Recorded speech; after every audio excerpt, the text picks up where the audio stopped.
সমস্ত প্রশংসা আল্লাহ তাআলার,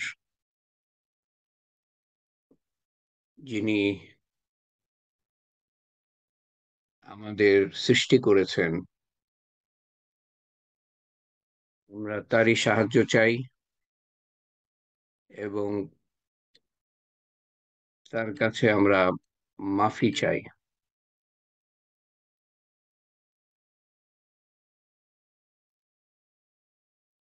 আমরা তার কাছে সাহায্য চাই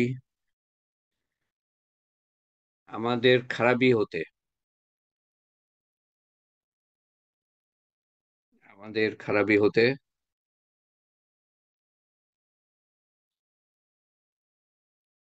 নফসানিয়াত, শয়তানের খারাপি হতে, মানুষের কুমন্ত্রণা হতে এবং দুনিয়ার মারাত্মক আকর্ষণ হতে। আল্লাহ তাআলা যাকে হেদায়েত করেন তাকে কেউ গোমরাহ করতে পারে না, এবং আল্লাহ তাআলা যাকে গোমরাহ করেন তাকে কেউ হেদায়েত করতে পারে না। আমরা সাক্ষ্য দিই যে আল্লাহ ছাড়া কেউ উপাসনার যোগ্য না। তিনি একা, এক, একেলা বাদশাহ, যার কোনো শরিক নাই। এবং আমরা সাক্ষ্য দিই যে রাসূলুল্লাহ সাল্লাল্লাহু আলাইহি সাল্লাম উনার প্রেরিত বান্দা এবং উনার শেষ নবী। আসসালামু আলাইকুম রহমতুল্লাহ বারকাতুহু। তৌহিদ ও শিরক, তৌহিদ ও শিরক এর পর্ব চতুর্থ পর্ব। এ পর্যন্ত আমরা কিছু যা আলোচনা করেছি তা তৌহিদের বহিঃপ্রকাশ সম্বন্ধে। তৌহিদ যদি অন্তরে থাকে তার বহিঃপ্রকাশ কিভাবে হবে? মুসলমানরা আবিসিনিয়ায় গেলেন, সেখানে তৌহিদের বহিঃপ্রকাশ কিভাবে হলো? সাঈদ ইবনে সাদ, জুবাইর, সাঈদ ইবনে জুবাইর রাদিয়াল্লাহু আনহু, ওনাকে মৃত্যুদণ্ড দেয়া হলো। তৌহিদের বহিঃপ্রকাশ ওনার মধ্যে কিভাবে হলো, সেটা কতবার? আগের বার প্রথম যেটা, সেটাতে আমরা কিছু কিছু ঘটনা বলেছিলাম তৌহিদ সম্পর্কে, তৌহিদের বহিঃপ্রকাশ সম্পর্কে। আজকে চতুর্থ হালকা।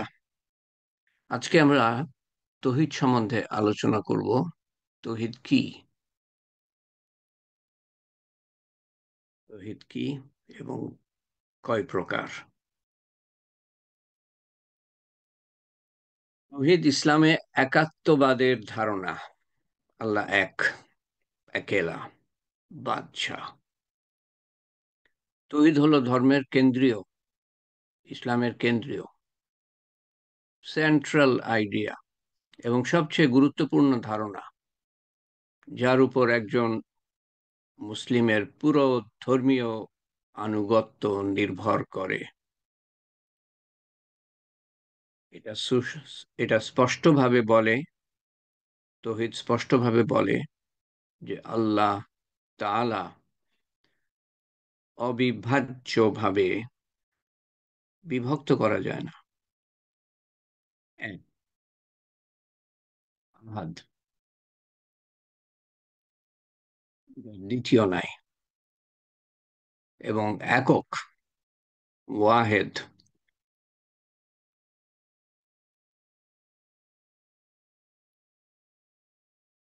দ্বিতীয় নাই। তৌহিদ মুসলমানদের আত্মসমর্পণের সবচেয়ে গুরুত্বপূর্ণ অংশ।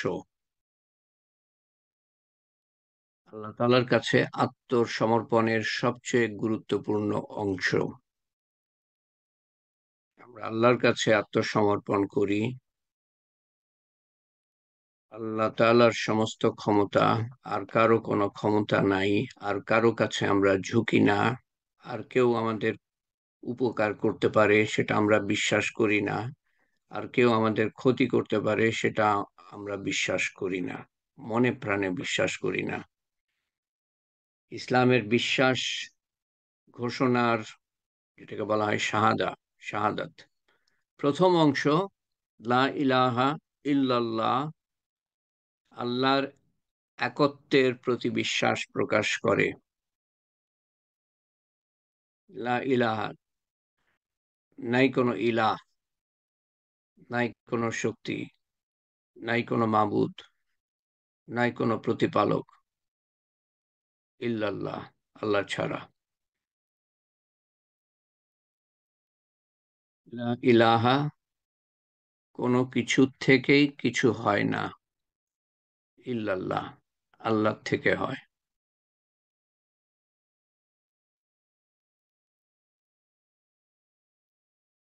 আল্লাহ ছাড়া অন্য কিছুকে বা কাউকে ঐশ্বরিক হিসাবে গণ্য করা শিরক বলে বিবেচিত হয়, যা কোরআন শরীফের মতে অমার্জনীয় পাপ।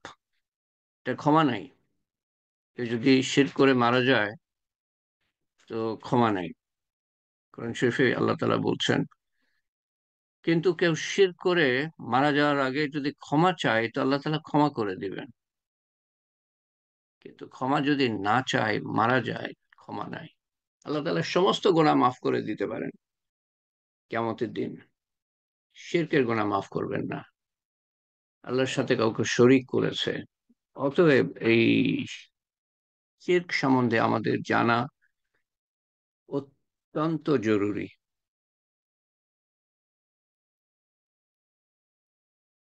কারণ শিরক সম্বন্ধে আমরা এমন ছোটখাটো শিরক করে থাকি, না বুঝে, না জেনে।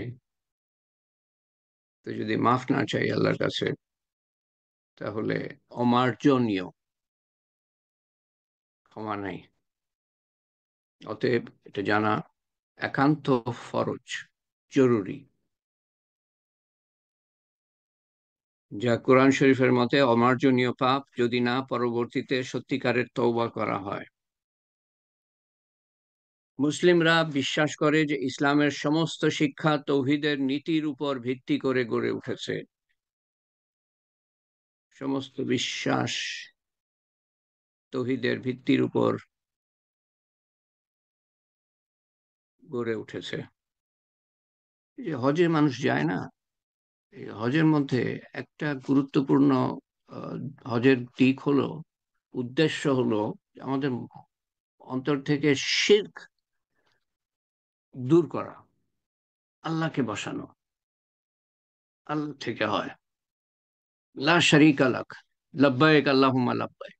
হাজির আমি, হে আল্লাহ। লাব্বাইক লা শারীকা লাক লাব্বাইক। আহ, কোনো শরিক নাই তোমার আল্লাহ। ইন্নাল হামদা লাকা ওয়াল মুলক, সমস্ত প্রশংসা তোমার, সমস্ত রাজত্ব তোমার।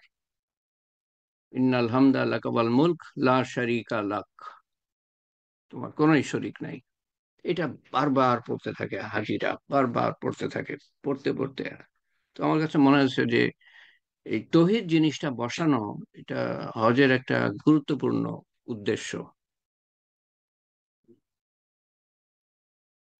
কোরআন শরীফে এমন একটি একক এবং পরম সত্যের শিক্ষা দেয়, কোরআন শরীফ এমন একটি একক এবং পরম সত্যের শিক্ষা দেয় যা জগতের ঊর্ধ্বে, জগতের ঊর্ধ্বে একটি অনন্য, স্বাধীন এবং অবিভাজ্য সত্তা, যিনি সমস্ত সৃষ্টির থেকে স্বাধীন, সমস্ত সৃষ্টির থেকে স্বাধীন।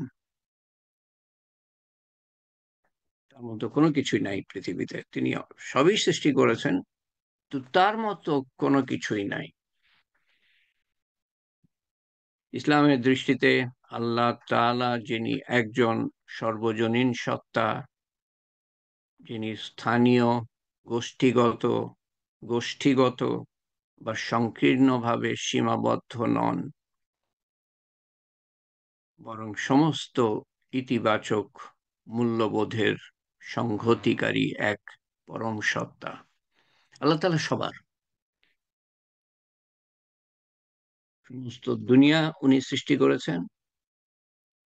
তিনি সমস্ত দুনিয়ার সমস্ত মানুষের সমস্ত জাতির, আল্লাহ তাআলা শুধু মুসলমানের না। এবং কোরআন শরীফে আল্লাহ তাআলা কোথাও কোথাও মুসলমানদেরকে সম্বোধন করে বলছেন, কোথাও কোথাও মোমেনদের সম্বোধন করে বলছেন, মুসলমানদের সম্বোধন করে বলছেন, কোথাও কোথাও সমস্ত মানুষকে সম্বোধন করে বলছেন, ইয়া ইউহান নাস, হে মানব মানব জাতি, ইয়া ইউহাল্লাযীনা, হে মোমেনরা, এক এক জায়গায়। অতএব তার অর্থ হলো যে এই কোরআন শরীফ শুধু মুসলমানদের জন্য না, সমস্ত মানব জাতির, কারণ সবাই আল্লাহ সৃষ্ট, সবাই আল্লাহ সৃষ্ট। তো আমরা অন্যদেরকে কিভাবে খাটো করে দেখি? হ্যাঁ, তাদের ঈমান নাই, সেই হিসাবে আমরা তাদের প্রতি দয়াবান হব, তাদের প্রতি আমাদের একটা উৎকণ্ঠা থাকবে। তারা ঈমান হারা হয়ে মারা গেলে কি অবস্থা হবে তাদের। কিন্তু তাদেরকে খাটো করে দেখব না। আমাকে ঈমান কে দিয়েছেন? আল্লাহ তাআলা দিয়েছেন। তো আমার কিসের বড়াই এই ঈমানের জন্য, আমলের জন্য? অন্যকে আমি কিভাবে ছোট করে দেখি, খাটো করে দেখি? ও হিন্দু, ও খ্রিস্টান, ও ইহুদি, ও নাসারা, সবাই আল্লাহর বান্দা।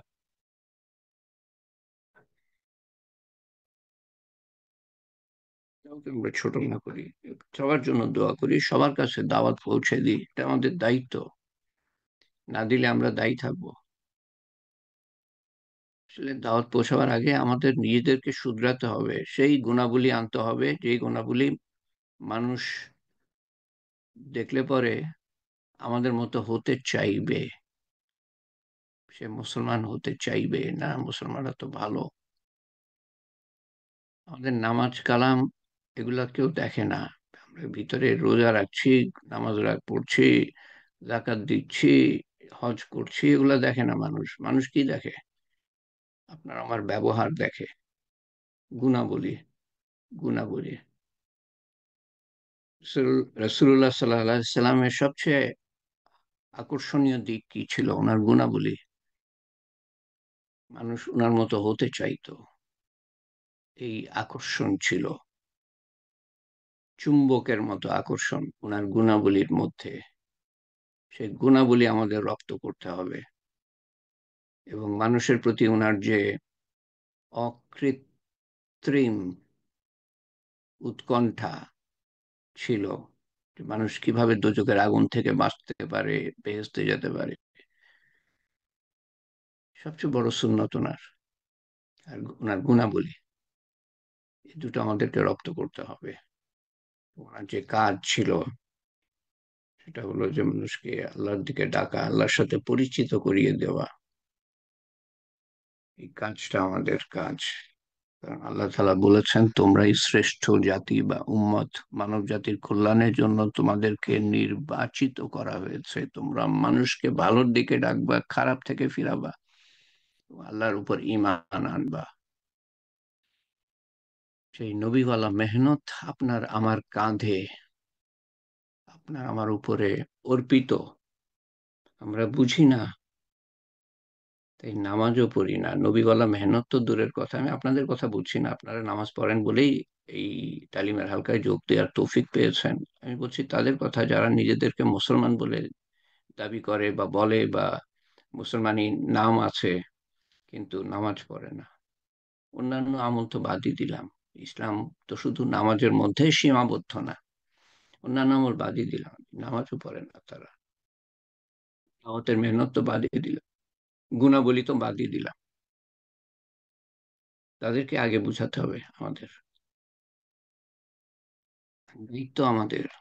বোঝার চেষ্টা করি, পাকড়াও করা হবে। আলেমরা বলেন পাকড়াও করা হবে। তৌহিদের শ্রেণী সমূহ, প্রকার। আল্লাহ তাআলা তার একাত্মের একত্বের একত্বের বিষয়টি অনেকবার তুলে ধরেছেন কোরআন শরীফে। আল্লাহ তাআলা তৌহিদকে গুরুত্ব দিয়ে আলোচনা করেন, কারণ এটা ধর্মের মৌলিক ভিত্তি। একজন মুসলমানের জন্য এই ধারণায় বিশ্বাস করা অপরিহার্য।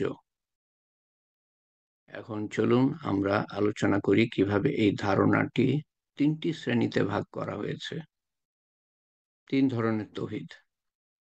এক ধরনের তৌহিদ হলো, কোরআন শরীফে বলা হয়েছে তৌহিদ আসমা ও সিফাত, আল্লাহর গুণাবলী এবং নাম।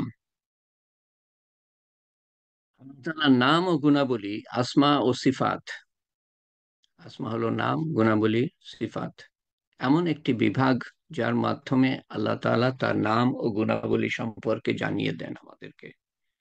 সুতরাং আল্লাহ তাআলা সম্পর্কে আরো জানা একটা বড় অনুগ্রহ, আমাদের জন্য অনুগ্রহ। আল্লাহ তাআলাকে যে আমরা জানতে পারছি, চিনতে পারছি,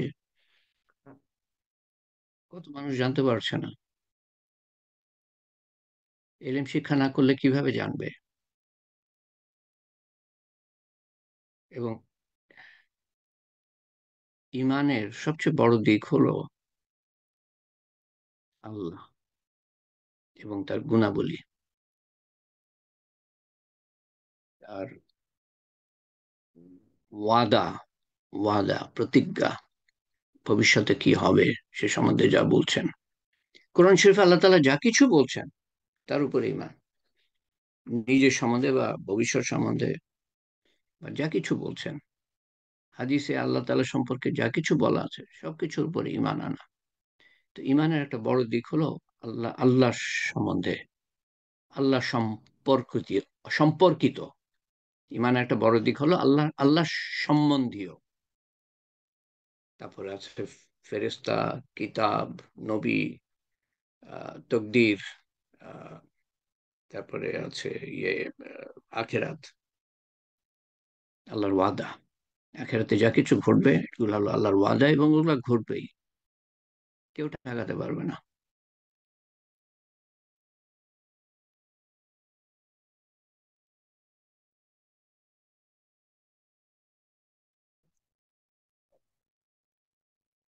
এটার একটা একটা আহ, বিভিন্ন জায়গায় আল্লাহ তাআলা পরিচয় দিচ্ছেন কোরআন শরীফে নিজের নিজের গুণাবলী সম্বন্ধে, নিজের নাম এবং সিফাত, গুণাবলী সম্বন্ধে বিভিন্ন জায়গায়। আয়াতুল কুরসি তার মধ্যে একটা।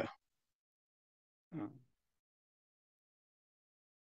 আল্লাহু আউযু বিল্লাহি মিনাশ শাইতানির রাজিম, বিসমিল্লাহির রহমানির রহিম। আল্লাহু লা ইলাহা ইল্লা হুয়াল হাইয়ুল কাইয়্যুম লা তাখুযুহু সিনাতুন ওয়ালা নাওম লাহু মা ফিস সামাওয়াতি ওয়া মা ফিল আরদ মান যাল্লাযী ইয়াশফাউ ইনদাহু ইল্লা বিইজনিহি ইয়ালামু মা বাইনা আইদিহিম ওয়া মা খালফাহুম ওয়া লা ইউহিতুনা বিশাইয়্যিন মিন ইলমিহি ইল্লা বিমা শাআ ওয়াসি'a কুরসিয়্যুহু সামাওয়াতি ওয়াল আরদ ওয়া লা ইয়াউদুহু হিফযুহুমা ওয়া হুয়াল আলিয়্যুল আযীম।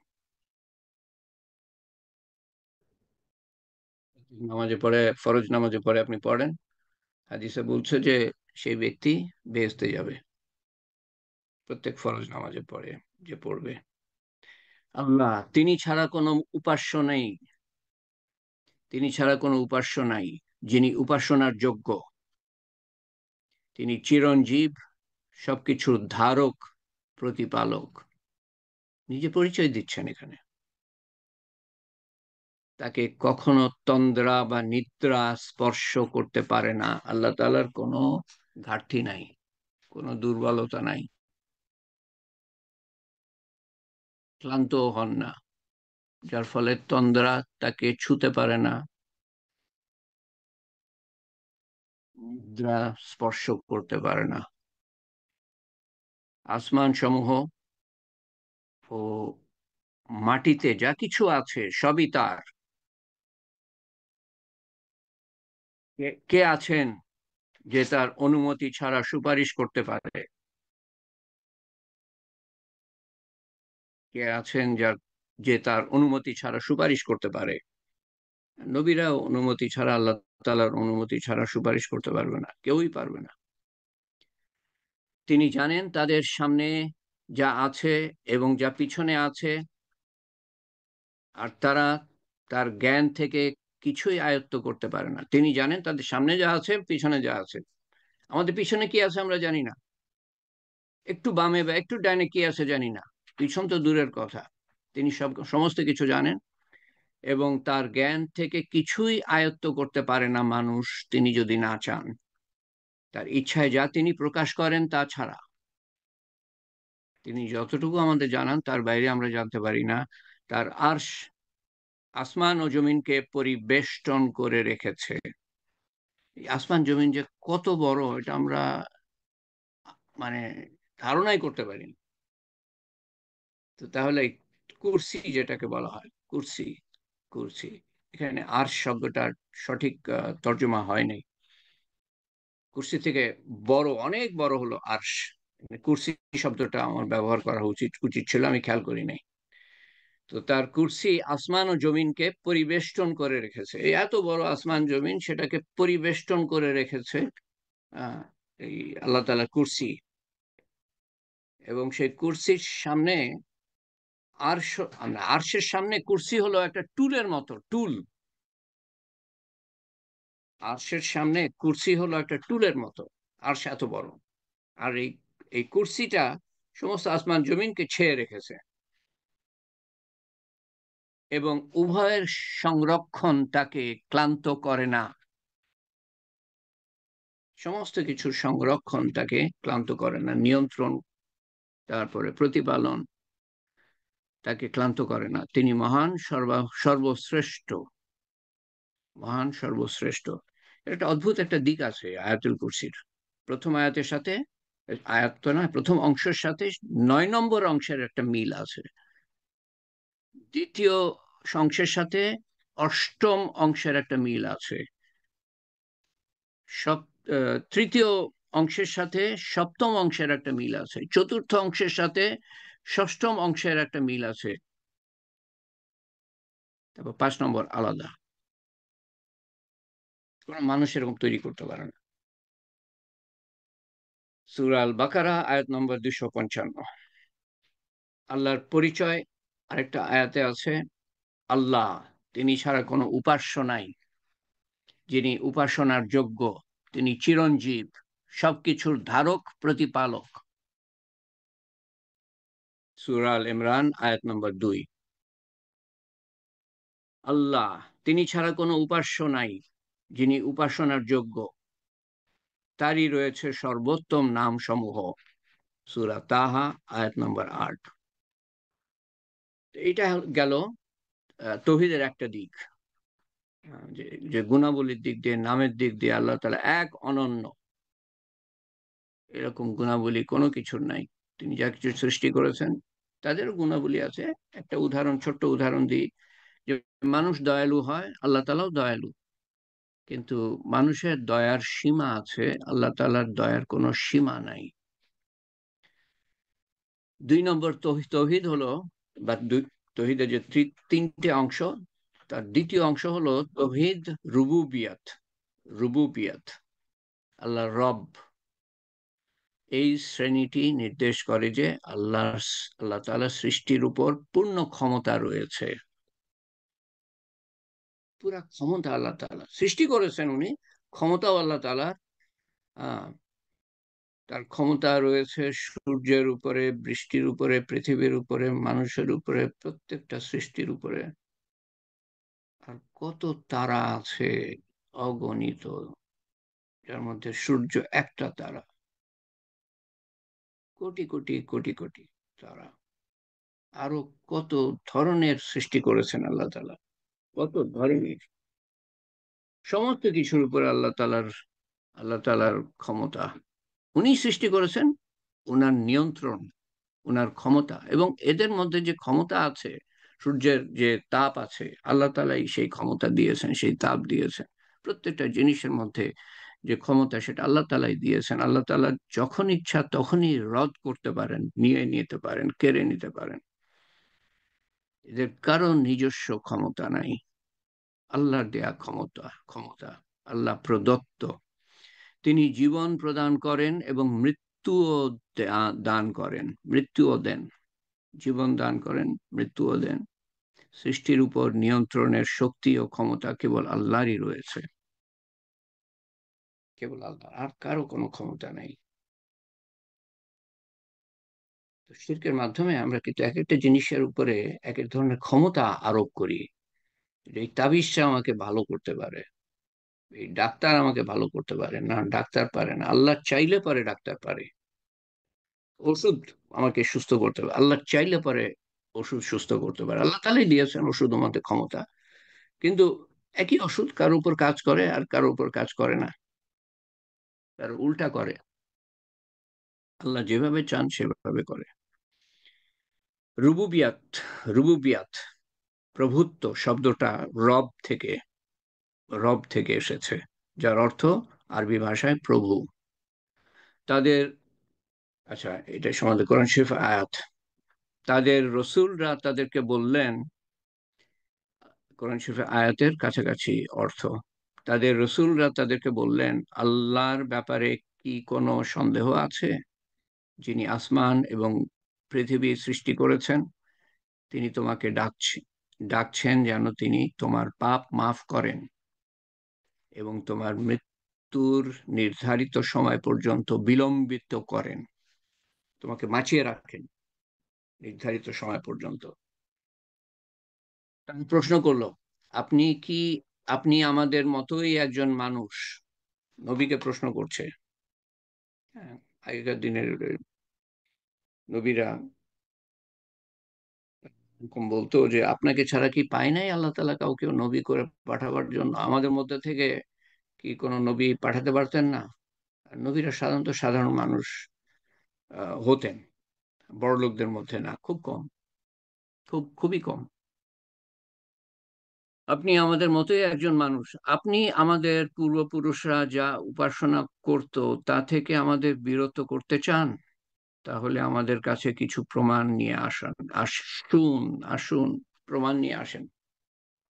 আপনি যে নবী, প্রমাণ কি? কিন্তু প্রমাণ আনলে পরে তখন মানুষ বিশ্বাস করতো না। সালেহ আলাইহিস সালাম কে উনার কওম একই কথা বললো, প্রমাণ নিয়ে আসেন আপনি যে নবী। তো তারা বললো যে হ্যাঁ, তো উনি বললেন যে কি প্রমাণ চাও তোমরা? তো তারা বলল যে এই পাহাড় থেকে একটা উটনি বের করেন দেখি। উটনি, গর্ভবতী উটনি। পাহাড় থেকে কোত্থেকে গর্ভবতী উটনি বের হবে? এমন একটা প্রস্তাব রাখলো তারা, যেটা অসম্ভব, সাধারণভাবে অসম্ভব। পাহাড় থেকে গর্ভবতী উটনি বের করেন, তার মানে কি যে আপনি যদি বের করতে পারেন তো আপনার উপর ঈমান আনবো। আল্লাহর হুকুমে উনি করলেন তাই। উনি করলেন, শুধু উটনি না, গর্ভবতী উটনি না, সবার সামনে সেটা, সেই উটনিটা আর একটা একটা একটা বাচ্চাকে প্রসব করলো, বাচ্চা জন্ম দিল সবার সামনে, হাজার হাজার মানুষ দেখছে। চ্যালেঞ্জ ছিল। সামুদ, ওনার যে কম ছিল। কিন্তু অদ্ভুত ব্যাপার কি জানেন? এটা তো অদ্ভুত, আরো অদ্ভুত ব্যাপার হলো একজন মুসলমান হয়েছিল, একজন ওনার ওনার উপরে ঈমান নিয়ে এসেছিল, একজন হাজার হাজার মানুষের মধ্যে। এইটা হলো মানুষের খাসলত, স্বভাব। দেখেও দেখে না, যেটা তিনি বললো সেটা উনি করে দেখালেন, কিন্তু একজন ঈমান আনলো। সূরা ইব্রাহিম 10 নম্বর আয়াত। আরেকটা আয়াত, যদি আপনি তাদের থেকে প্রশ্ন করেন আকাশ এবং পৃথিবী কে সৃষ্টি করেছে, তারা অবশ্যই বলবে প্রতাপশালী, সর্বজ্ঞানী তিনি, মানে আল্লাহ করেছেন। যদি প্রশ্ন করেন তাহলে বলবে যে আল্লাহ করেছেন, কিন্তু আল্লাহর ইবাদত করবে না। মুসা আলাইহিস সালাম বললেন, আরেকটা আয়াতের কাছাকাছি অর্থ, মুসা আলাইহিস সালাম বললেন, আপনি ভালো করেই জানেন যে এই সমস্ত নিদর্শনগুলো আকাশ ও পৃথিবীর প্রভু ছাড়া আর কেউ পাঠাতে পারে না। বিভিন্ন ওনার সময় উনি তো ফেরাউনের কাছে দাওয়াত নিয়ে এসেছিলেন, এবং ফেরাউনের অনুসারী যারা, ফেরাউন নিজেকে খোদা বলে দাবি করত, ফেরাউনের অনুসারী যারা, আহ, তাদেরকেও দাওয়াত দিয়েছিলেন। তো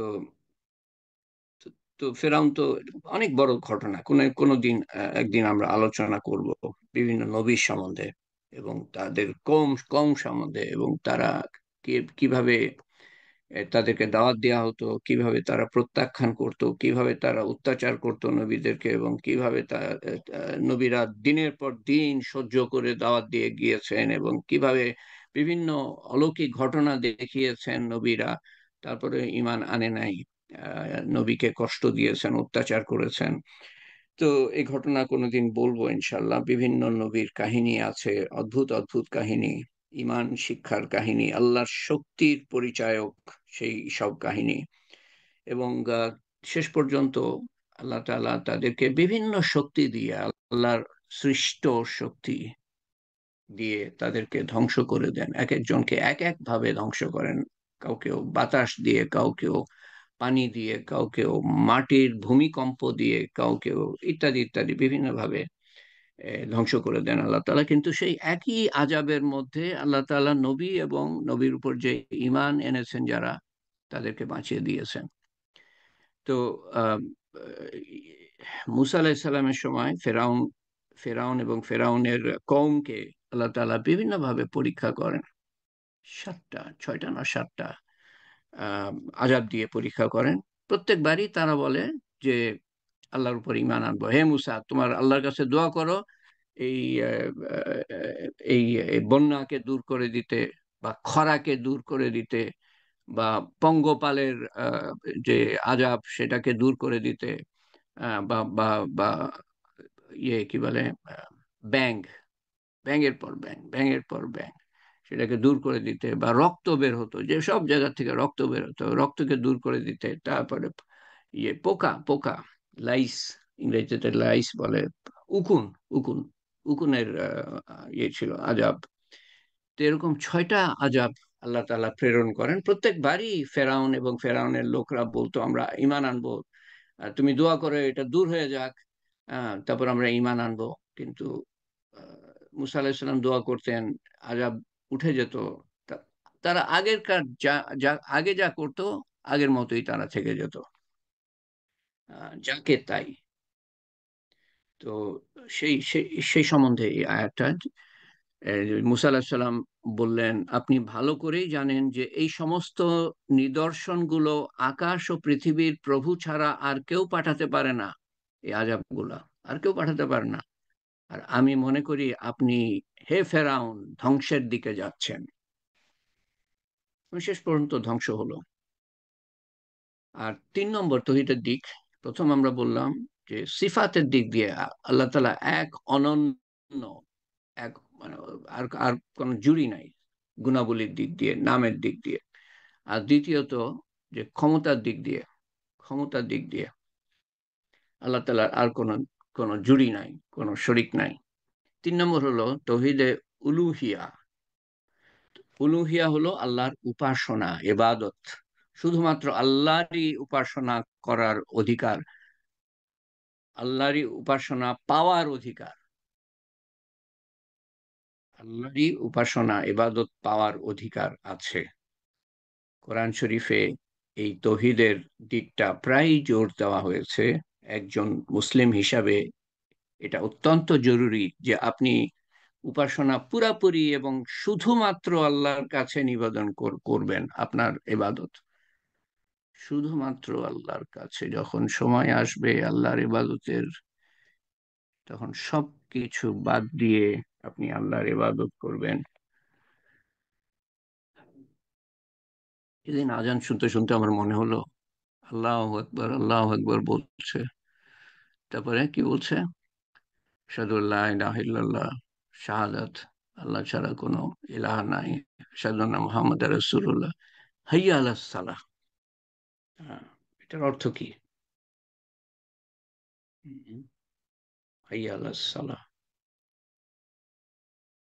নামাজের দিকে আসো। হুম, দুবার বলছে। তারপরে হাইয়া আলাল ফালাহ, নামাজটা কি সেটা বলছে, সফলতার দিকে আসো, সফলতার দিকে আসো।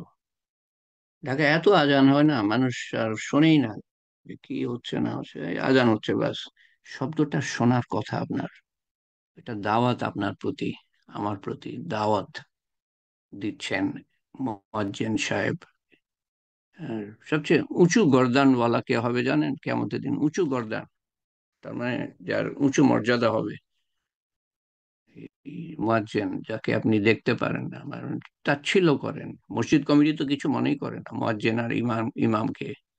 আমাদের চাকুরিজীবী, আমাদের চাকুরিজীবী এই মুয়াজ্জিন, যিনি আজান দিচ্ছেন, দাওয়াত দিচ্ছেন মানুষকে, এই দাওয়াতটা শোনার চেষ্টা করেন। প্রত্যেকবার বলছে, প্রত্যেকবারই শোনার চেষ্টা করেন। আপনি হয়তো অতিষ্ঠ হয়ে যান যে আরে দিনের মধ্যে 5বার আজান, এটা কি হলো? আপনাকে দাওয়াত দিচ্ছে, আপনার মনের মধ্যে ওই কথাটা ঢুকাবার চেষ্টা করছে। আল্লাহ বড়, আল্লাহ বড়, আল্লাহ বড়, আল্লাহ বড়, 4বার বলছে আল্লাহু আকবার, আশহাদু আল্লা ইলাহা ইল্লাল্লাহ, এই তৌহিদের কথা বলছে। আশহাদু আন্না মুহাম্মাদার রাসূলুল্লাহ, রাসূলুল্লাহ সাল্লাল্লাহু আলাইহি ওয়াসাল্লামের সুন্নতের কথা বলছে। হাইয়া আলাস সালাহ, আসো নামাজের দিকে আসো। নামাজের উত্তর দেয়া তো জরুরি, কিন্তু নামাজের সবচেয়ে বড় উত্তর কি জানেন? নামাজের সবচেয়ে বড় উত্তর কি জানেন? ওই আজানের ডাকে সাড়া দেয়া, তার মানে মসজিদে যাওয়া। এটা হলো সবচেয়ে বড় উত্তর। মসজিদে যাওয়া হলো ওয়াজেব, ওয়াজেব। কোনো কোনো অজুহাত যদি না থাকে তো যাওয়া হলো ওয়াজেব, শরীয়ত মতো অজুহাত, শরীয়ত মতো যদি অজুহাত না থাকে তো যাওয়া ওয়াজেব। ওইটা হলো সবচেয়ে বড় উত্তর। সেদিন একটা তালিমের হালকায় লুৎফুর রহমান জিজ্ঞেস করছিল আজানের উত্তর দেওয়া কি ওয়াজেব কিনা। যাওয়াটা হলো ওয়াজেব, এমনি তো উত্তর দেওয়া হলো মুস্তাহাব, এটা সুন্নত একটা। আল্লাহু আকবার, আল্লাহু আকবার, তখন আমিও বলি আল্লাহু আকবার, আল্লাহু আকবার, আশহাদু আল্লা ইলাহা ইল্লাল্লাহ, আশহাদু আল্লা ইলাহা ইল্লাল্লাহ, একই কথা বলি। আশহাদু আন্না মুহাম্মাদার রাসূলুল্লাহ সাল্লাল্লাহু আলাইহি ওয়াসাল্লাম, হাইয়া আলাস সালাহ, লা হাওলা ওয়ালা কুওয়াতা ইল্লা বিল্লাহিল আলিয়্যিল আযীম, লা হাওলা ওয়ালা কুওয়াতা ইল্লা বিল্লাহিল আলিয়্যিল আযীম, লা হাওলা। আল্লাহ ছাড়া কোনো ক্ষমতা নেই আর কারো, মানে আমাদের ভালোর দিকে আমাদের যাওয়ার আহ, একমাত্র ক্ষমতা, তৌফিক দেওয়ার একমাত্র ক্ষমতা হলো আল্লাহ। খারাপ থেকে ফেরানোর একমাত্র ক্ষমতা হলো আল্লাহ। যখন আশহাদু আল্লা ইলাহা ইল্লাল্লাহ, আশহাদু আন্না মুহাম্মাদার রাসূলুল্লাহ বলা হয়, তবে না, হাইয়া আলাস সালাহ, হাইয়া আলাস সালাহ, হাইয়া আলাল ফালাহ, হাইয়া আলাল ফালাহ, এই 4বার লা হাওলা ওয়ালা কুওয়াতা ইল্লা বিল্লাহিল আলিয়্যিল আযীম বলি আমরা। তারপর আল্লাহু আকবার, আল্লাহু আকবার, একই কথা বলি, লা ইলাহা ইল্লাল্লাহ। শুধুমাত্র আল্লাহর কাছে আমাদের ইবাদত নিবেদন করি। যখন মানুষ কষ্টে পড়ে তখন তারা তাদের প্রভুকে ডাকে। আল্লাহ কোরআন শরীফে একটা আয়াত, আল্লাহ তাআলা কি বলছেন শোনেন, কাছাকাছি অর্থ। যখন মানুষ কষ্টে পড়ে তখন তারা তাদের প্রভুকে ডাকে, শুধুমাত্র তারই দিকে ফিরে আসে বিপদে পড়লে পারে। কিন্তু যখন তিনি তাদেরকে তার রহমতের স্বাদ দেন, বাঁচান, মেহেরবানি করেন, তখন তাদের মধ্যে একটি দল তাদের প্রভুর সঙ্গে অন্যদেরকে শরিক করে। অন্য জায়গায় বলা আছে তখন আমাকে ভুলেই যায় তারা, যখন আমি সাহায্য করি না তারপর ভুলেই যায় আমাকে। এটা অন্য অন্য একটা আয়াতে আছে। এইটা হলো সূরা আর রুম, আয়াত নাম্বার 33। তাদের দেহ বিছানা থেকে দূরে থাকে। যারা ইবাদতকারী তাদের সম্বন্ধে আল্লাহ তাআলা বলছেন, তারা তাদের প্রভুকে ভয়ে ও আশা নিয়ে ডাকতে থাকে। ভয় নিয়ে ও আশা নিয়ে ডাকতে থাকে। ভয় এবং আশা দুটোর মধ্যে থাকতে হবে আমাদেরকে। এবং যা কিছু আমরা তাদেরকে রিজিক হিসাবে দিয়েছি, তারা তা থেকে দান করে। খরচ করার সম্বন্ধে কতভাবে আল্লাহ তাআলা বলছেন কোরআন শরীফে। তারা তাদের প্রভুকে ভয় ও আশা নিয়ে ডাকতে থাকে, ভয় ও আশার মধ্যে থাকে, এবং যা কিছু আমরা তাদেরকে রিজিক হিসাবে দিয়েছি তার থেকে খরচ করে। সূরা সেজদা, আয়াত 16। তাহলে আল্লাহর ইবাদত করো, তোমার আনুগত্য একান্তভাবে তার জন্য নিবেদন নিবেদন করো। আল্লাহর ইবাদত করো, একান্তভাবে নিবেদন করো, তোমার আনুগত্য একান্তভাবে মানে একমাত্র তার তার প্রতি নিবেদন করো, যদিও অবিশ্বাসীরা তা অপছন্দ করে। সূরা গাফির, আয়াত নাম্বার 14। আর তোমার প্রভু বলেছেন, আমাকে ডাকো, আল্লাহ কোরআন শরীফে বলছেন এইভাবে, কাছাকাছি অর্থ। আর তোমার প্রভু বলেছেন, আমাকে ডাকো, আমি তোমাদের ডাকে সাড়া দিব। দোয়া করো তোমরা, আমি আমি দোয়া কবুল করব। হ্যাঁ, কিন্তু এইটুকু জায়গায় এসে বন্ধ করে দিলে বাকিটা না পড়লে পারে মনে হবে যে দোয়া করলেই আল্লাহ কবুল করবেন। সেটা আসলে না। পরের পরের অংশটা আপনি আহ, দেখেন কি বলছেন আল্লাহ তাআলা।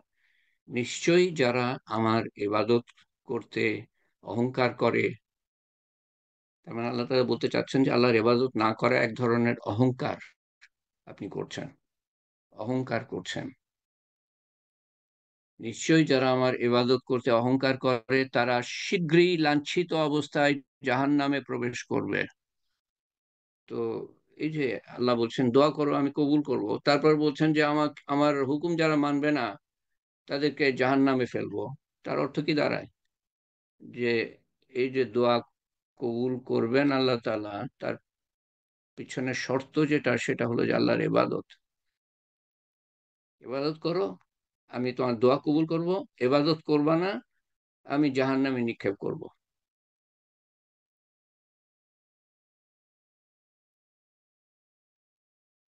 আমি একজন আলেমকে শুনেছি, প্রথম অংশ উনি বলেন যে দোয়া করো কবুল হবে। এটা শুনে আমার মনে হলো যে এটা তো হওয়ার কথা না তো। আমি খুঁজে বার করলাম আর একটা, এই যে পরের এই অংশটা আছে যে নিশ্চয়ই যারা আমার ইবাদত করতে অহংকার করে তারা শীঘ্রই লাঞ্ছিত অবস্থায় জাহান্নামে নিক্ষিপ্ত হবে, প্রবেশ করবে।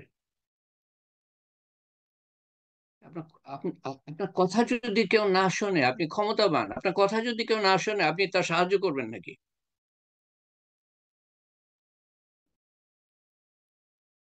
সূরা গাফির আয়াত নম্বর 60।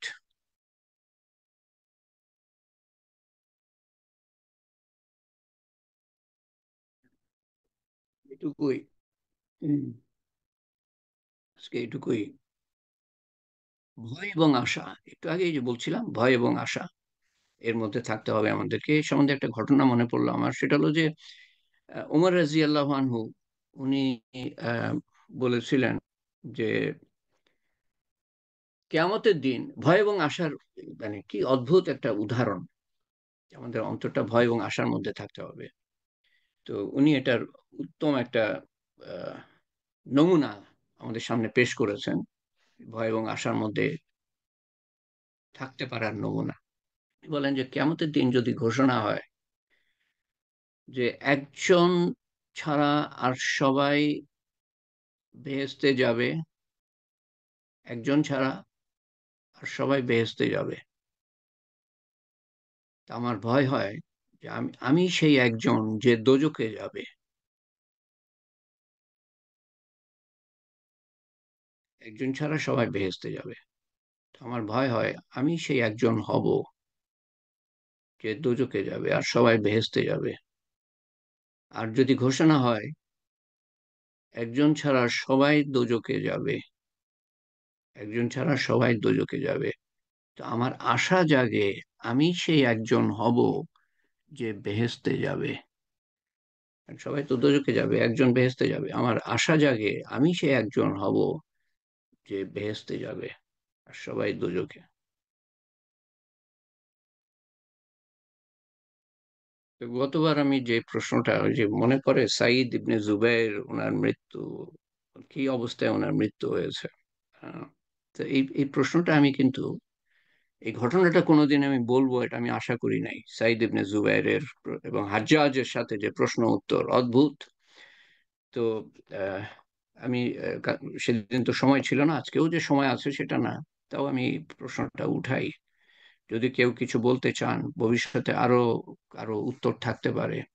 প্রশ্নটা হলো কি যে আপনি যদি দেখেন বা আপনাকে বলা হয় যে তোমার আর খুব সামান্য সময় আছে, কিছু সময় তুমি বাঁচবা, তো এই সামান্য সময় আপনি কি করতে চাইবেন? সামান্য সময় আপনি কি করতে চাইবেন?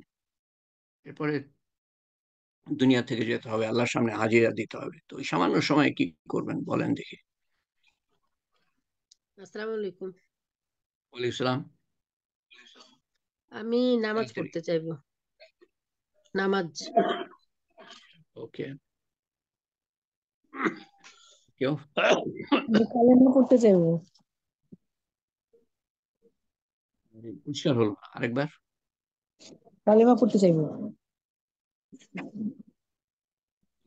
ওকে, ভেরি কলেমা গুড। পড়তে চাইবো। হ্যাঁ, ভেরি গুড। আর কেউ? সারা বাবা জীবনের মা জন্য দোয়া চাই। হেলালুন নাহার বলবে, আর কেউ না এখন বর্তমানে। হ্যাঁ, হেলালুন নাহার।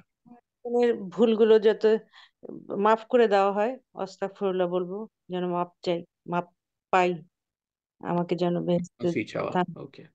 হ্যাঁ। মাপ চাই। আর আমি আমি বলবো, আমি আমি না, রোজকার যে আরেকজন আমল কেউ করি। বলছিল, Lutfar Rahman, please please please please please please. আরেকজন কেউ কথা বলছিল। এই বাবা মা হেলালুন নাহার আত্মীয় কথা বলার স্বজনের সময় সঙ্গে আরেক থাকতে চাই এবং বাবা মা সবাইকে মাফ আত্মীয় স্বজন করব সঙ্গে এবং থাকতে মাপ চাই। মাপ পেতে চাই। হ্যাঁ, বাবা মা আত্মীয় বাবা মা স্বজনকে আত্মীয় ওই স্বজন সময়টা আমাকে দিতে বাঁচাতে চাই এবং পারবে? সবাইকে মাপ করতে চাই এবং মাপ না, চাই, বেশি না, বেশি চাইতে কথা না, থাকবো। একটা একটা বলতে হবে। হুম, মাপ একটা চাইতে একটা থাকবো। বলতে হবে সবকিছু। ওকে, মাফ চাওয়া। বাবা মা ভুলে যাও বাবা। ওই সময় আল্লাহ, আল্লাহকে আল্লাহকে মনে করো। বাবা মা বাঁচাতে পারবে না। লুৎফর রহমান।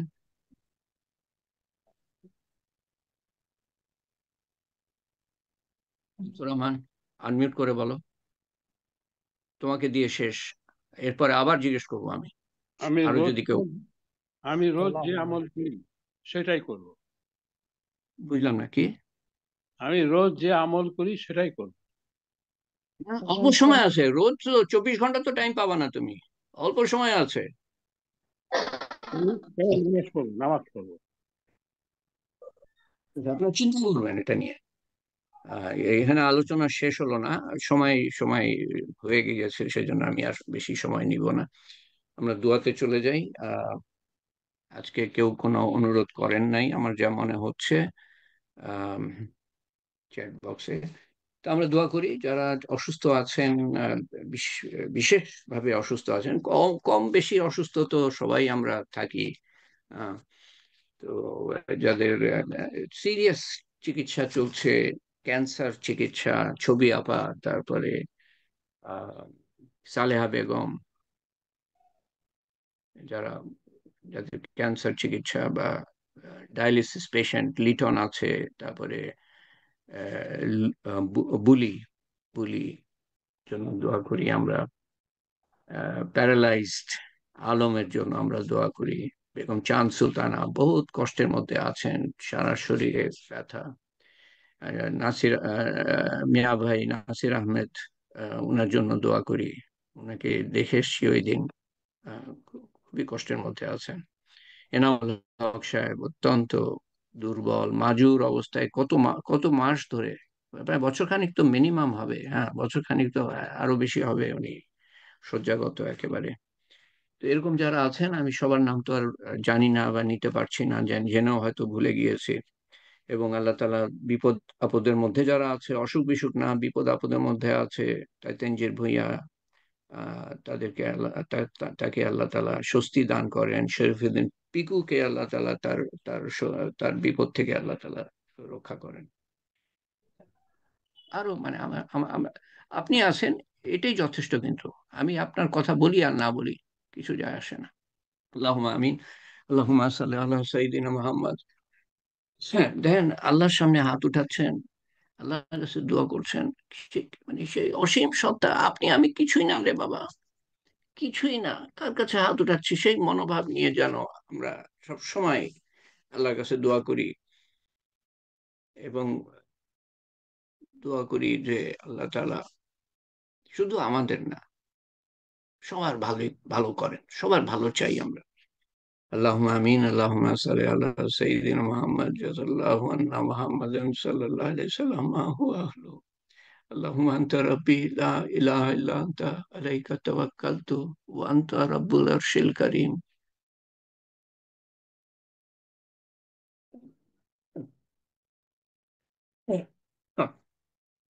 وأنت رب العرش الكريم ما شاء الله كان وما لم يشاء لم يكن لا حول ولا قوة إلا بالله العلي العظيم.